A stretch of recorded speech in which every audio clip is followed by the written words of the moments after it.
Bollywood media వర్గాల్లో ఒక వార్త హాట్ టాపిక్ గా మారింది. దర్శకుడు సుకుమార్, హీరో షారుఖ్ ఖాన్ కలయికలో ఒక సినిమా రాబోతోందని, మణిరత్నం అట్లీ తరువాత మరో సౌత్ డైరెక్టర్ తో పనిచేసేందుకు బాద్షా ఉత్సాహపడుతున్నాడని వాటి సారాంశం. కథ యాంటీ సోషల్ ఎలిమెంట్స్ చుట్టూ తిరుగుతూ హీరోని కాస్త నెగిటివ్ టచ్ లో ఉండేలా చూపిస్తూ విలేజ్ బ్యాక్ డ్రాప్ లో ఉంటుందని ఏవేవో అల్లేశాయి.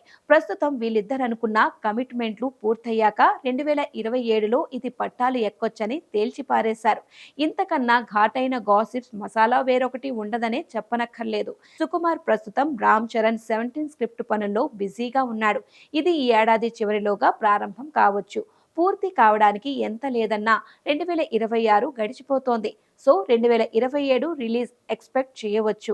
నిన్న మైత్రి రవిశంకర్ మాటలను బట్టి చూస్తే పుష్ప 3 ది ర్యాంపేజ్ రావడం పక్కానే.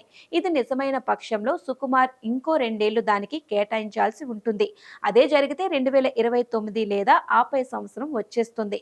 మరి షారుఖ్ తో చేసే ఛాన్స్ ఎక్కడిది? అసలు సుకుమార్ మనసులో వేరే ఏ ప్రాజెక్టు లేదని, ప్రస్తుతం ఆయన ధ్యాస RC-17 మీదే ఉందని సన్నిహితుల మాట.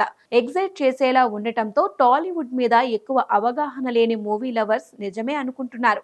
రామ్ చరణ్, అల్లు అర్జున్ తరువాత సుకుమార్ హీరో ఎవరనేది ఇప్పట్లో తేలే ప్రశ్న కాదు. కాకపోతే అధిక శాతం టాలీవుడ్ స్టారే ఉంటాడు తప్పించి ఆయనకేం హిందీ హీరోలతో చేయాలనే ఆతృత లేదట.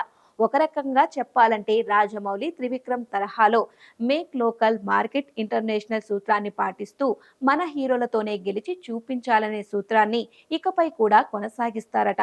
సో షారుఖ్ ఖాన్ టాక్ ప్రస్తుతానికి పుకారే.